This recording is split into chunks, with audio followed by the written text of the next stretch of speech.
Hi, trade listeners. Before we get into the show, we just want to announce that this is our 50th episode. We wouldn't be here without you. So we're so excited to get into it, and we have lots of fun things to come. So thank you for listening, and let's get right into it. Hey, Simply Trade listeners. Ever wondered if Andy's memory is truly shorter than a turtle's tail? Got a show-related story that's worth sharing? Now's your chance. Introducing the first ever Simply Trade Fan Roundtable. We're calling for listeners to come on to the show for a special episode featuring you, our amazing listener. Connect with fellow trade professionals, exchange opinions, and contribute your valuable insights to the show and the world of trade compliance. Ready to join? Go to www.gtc.trade/pod for details. Don't miss the chance to join the Simply Trade Fan Roundtable.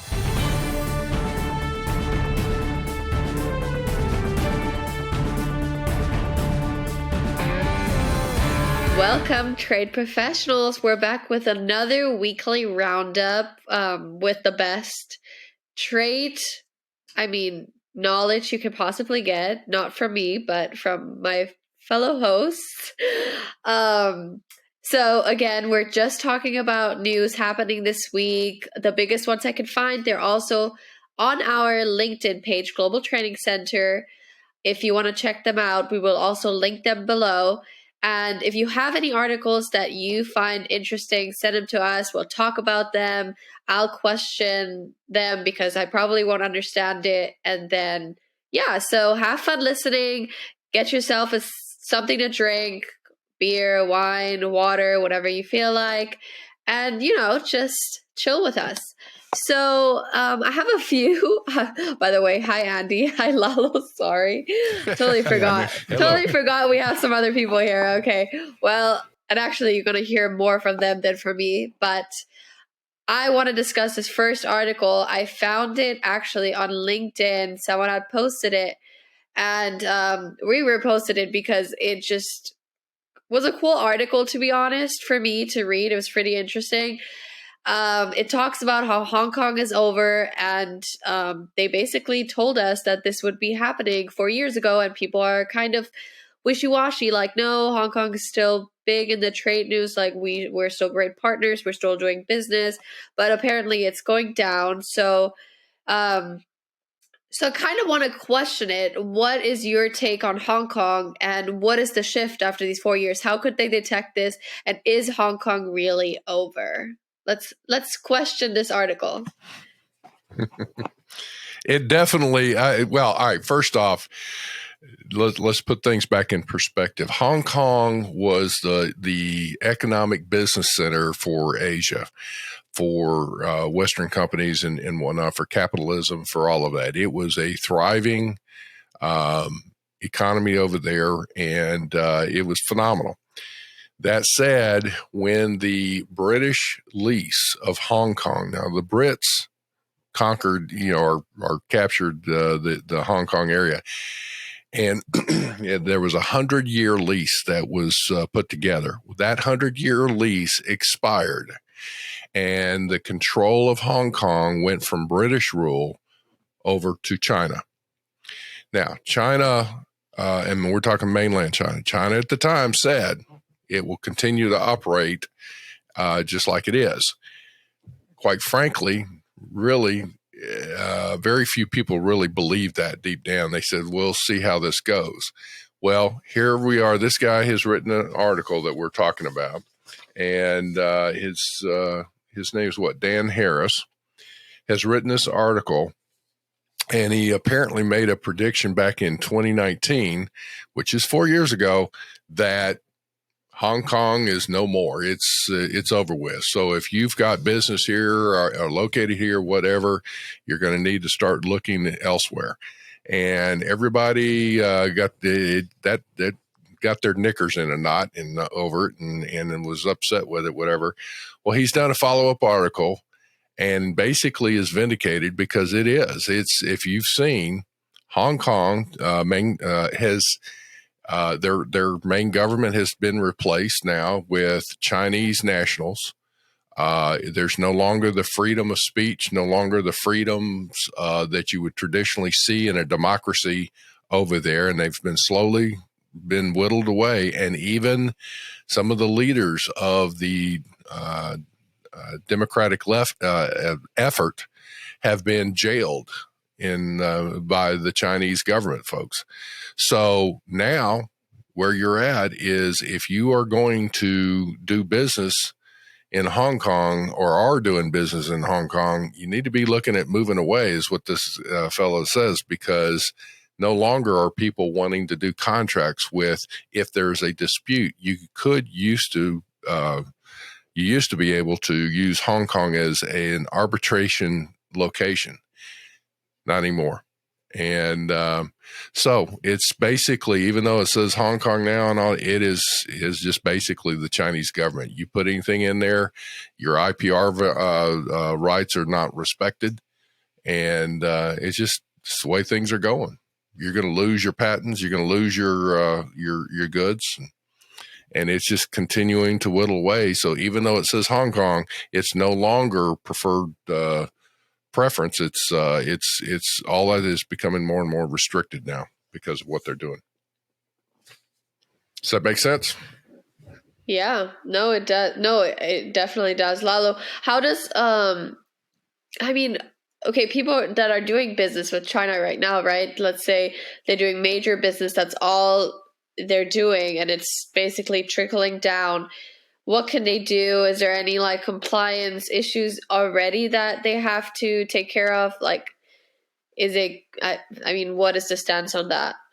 It's more or less what the guy is saying on the article. I mean, he's made a lot of good points on, if your contracts use Hong Kong as arbitration, yeah, you better go back and revisit those contracts, because you're not having Hong Kong arbitrate for you. You're having China arbitrate for you, or do the arbitration. I'm sorry. How enforceable are those contracts? How enforceable are trade agreements that you might have, or anything that you might have with trade that you might have done. Again, it's just pretty much up in the air, as Andy said. Just in summary, on my end, is really just the article lays it out really well, and he's pretty right. I guess my follow up, more than anything, is I'm going to try to get this guy on the on the podcast just so we can talk about it. See if we can interview and talk with him. I will say this, and Anik, I'm going to ask. I know we have our 3 articles. In the 3rd article, I think we ought to, if you don't mind, I'd like to talk about it, because it goes in hand with this very thing of talking about the Hong Kong. Let's go about that one.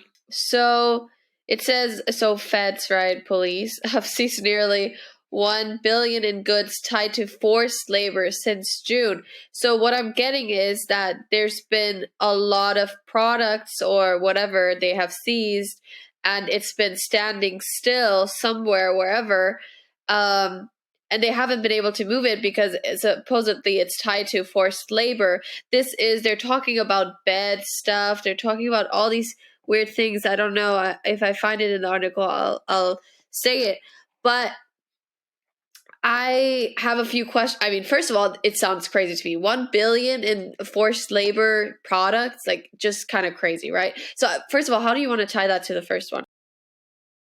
Well, all right. So here's the thing. So what we're looking at is, again, there are components of things that are being manufactured. And here's the thing. All right. So $1 billion worth of goods have been seized by CBP, by U.S. Customs, that contained either items of forced labor, the raw goods, or completely was manufactured by forced goods. Well, as you look at it, then you go on down and it looks to see where very few of this $1 billion of value of goods came directly from China. Matter of fact, only about $80 million worth. What was most intriguing, this is where I'm going to make my point, is it says here $461 million worth of goods came out of Malaysia and $370 million came out of Vietnam. So here's the scenario, is that China is obviously smart, where the anti-slavery type, forced labor type legislation. So they're taking their goods and taking the raw goods and sending them to other countries for manufacture. And the goods are manufactured, hence Malaysia, hence Vietnam. And then the goods are coming in. So the raw goods are coming in. So here's where I'm going to. The first deal was Hong Kong was a major manufacturing location, right? For a lot of goods and all of that. China now has gotten control over Hong Kong. So now there you go. You wind up having some problems. Now, one of the things in the way back, mainland China used to send a lot of goods to Hong Kong. There were some nefarious folks, and it would come out as if it were a Hong Kong manufactured product. So there was some fraud in that. It was mislabeled from a country of origin. That was in the older days. People would look at it, they'd get in trouble, they'd got away with it for a while, and then all of a sudden, wham, their goods would be seized because it was actually true China goods.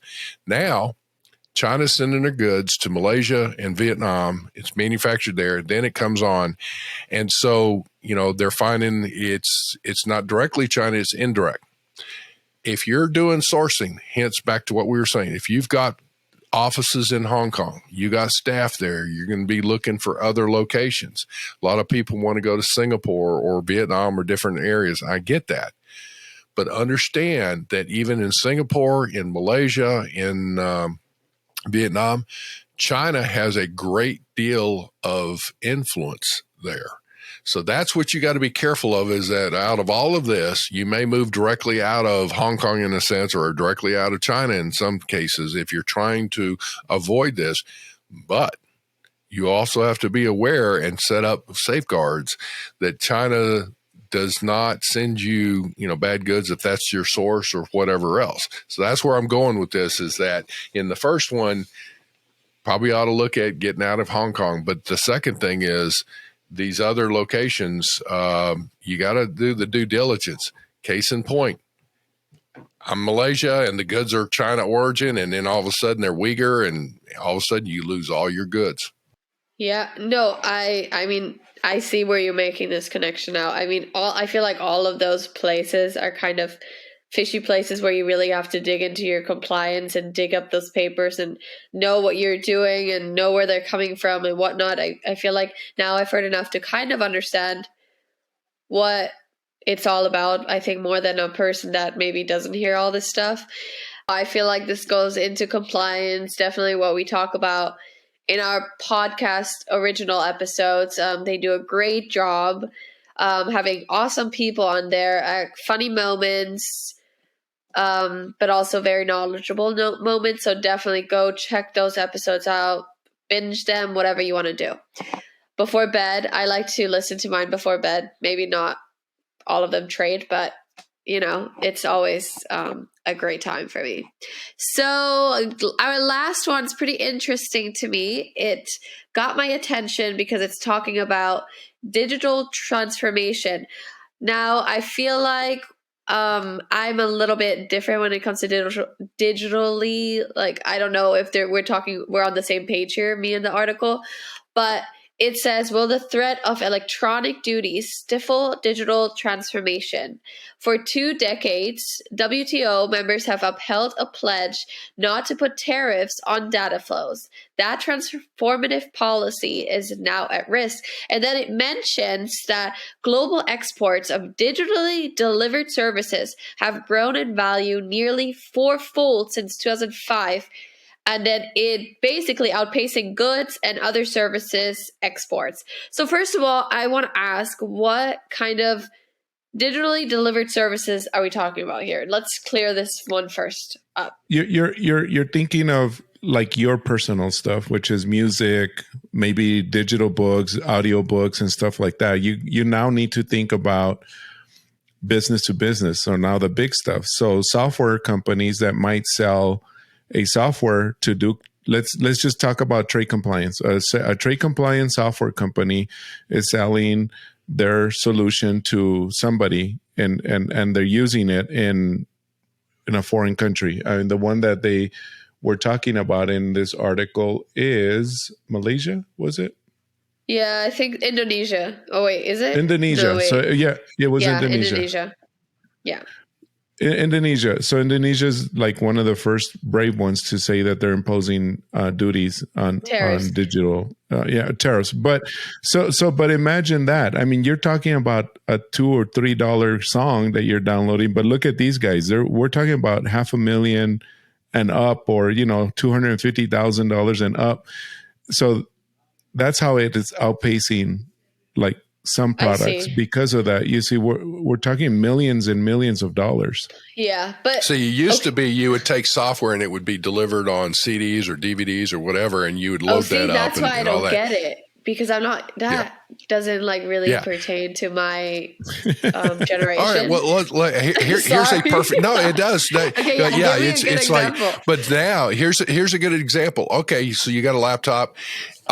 Let's say that you want to get a photo imaging editing software, a photo editing software.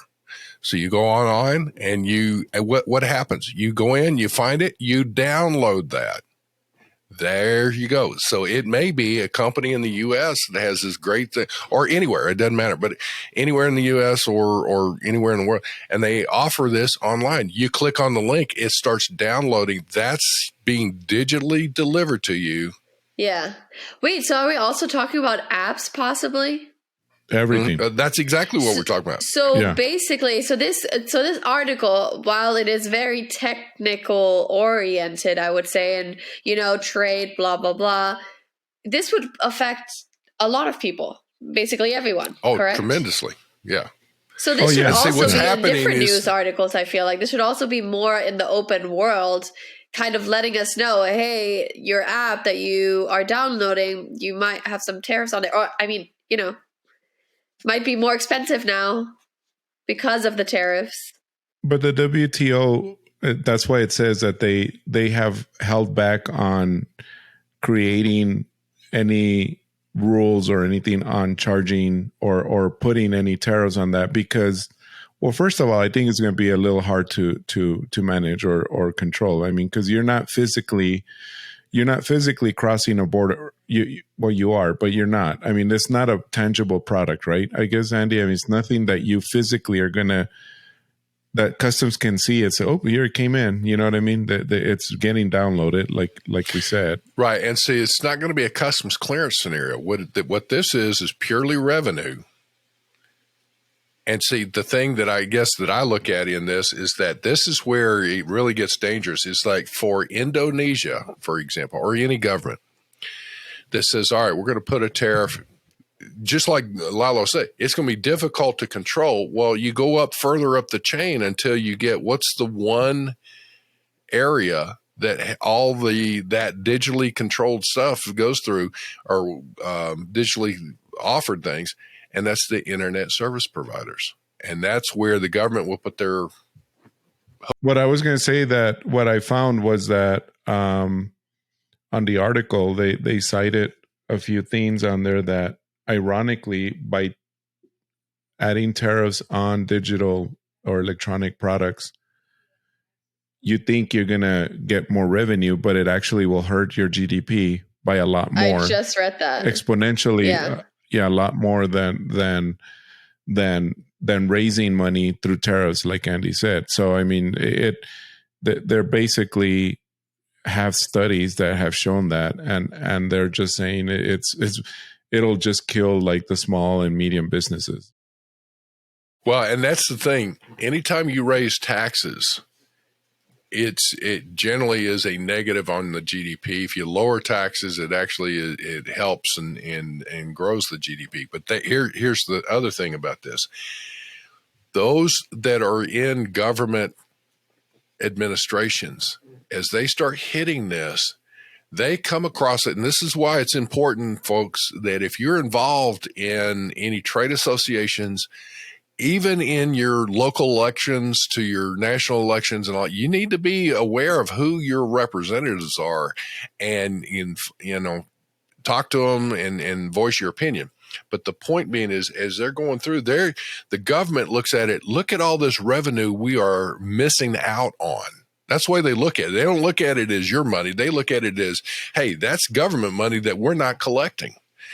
And it's something, and that's why this pendulum starts going down that road. And it's like, man, you got to stop that stuff. That's that is wild. I feel like this is still going to be an unfolding story, obviously. Like this, I feel like this should be on more news outlets at this point. It should be all over. But clearly they're still kind of unfolding this, and nothing has like been set. But it is pretty crazy to think about, and I definitely did not know about many of those things before. I was very unsure about this article, but seems very interesting.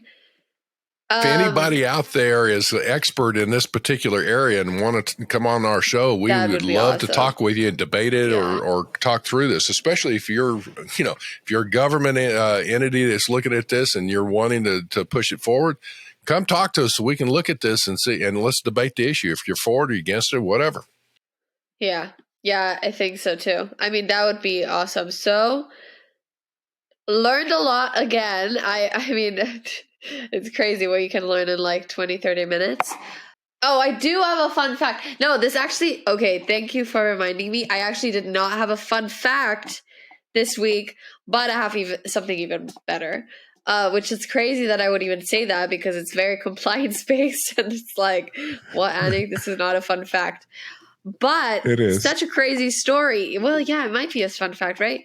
So Seagate Technology is fined, based in Fremont, California, $300 million because they messed up their compliance issues. So they had been shipping their hard drives to, I don't know if I say this right. How do you say this word? Huawei.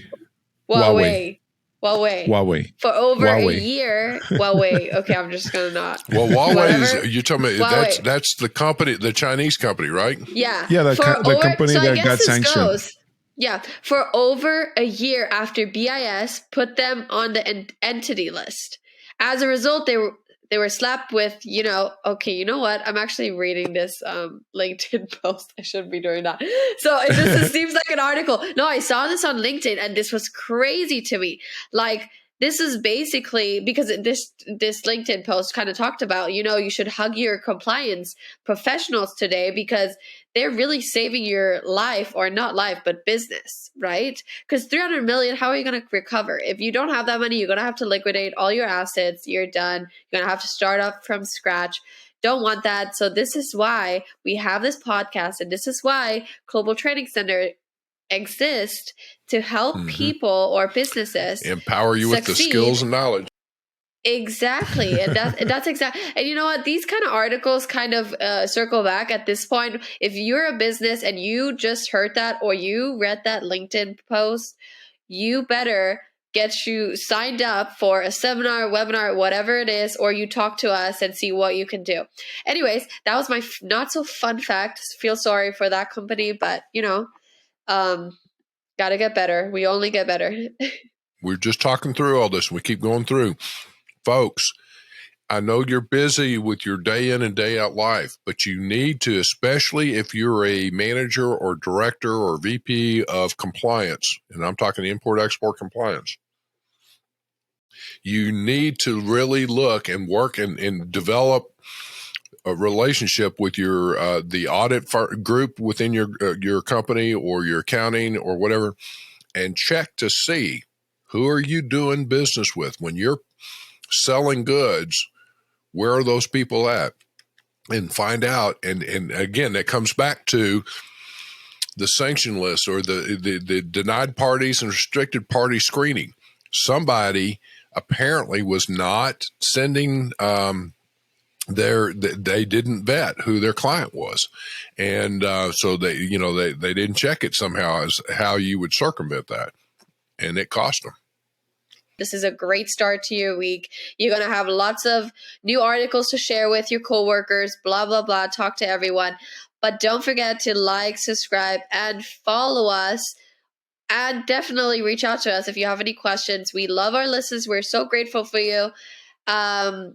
Well, that's on my part. I guess I'm only doing the moderation on this show, but I know that Lalo and Andy are very appreciative of their fans or, listeners, whatever we want to call it. So we're just going to wrap it up. Have a great start to your week, and see you next week. Simply Trade is not a law firm or an advisor. The topics and discussions conducted by Simply Trade hosts and guests should not be considered and is not intended to substitute legal advice. You should seek appropriate counsel for your own situations. These conversations and information are directed towards listeners in the United States for informational, educational, and entertainment purposes only and should not be substituted for legal advice. No listener or viewer of this podcast should act or refrain from acting on the basis of information on this podcast without first seeking legal advice from counsel. Information on this podcast may not be up to date depending on the time of publishing and the time of viewership. The content of this posting is provided as is. No representations are made that the content is error-free. The views expressed in or through this podcast are those of the individual speakers, not those of their respective employers or Global Training Center as a whole. All liability with respect to actions taken or not taken based on the contents of this podcast are hereby expressly disclaimed.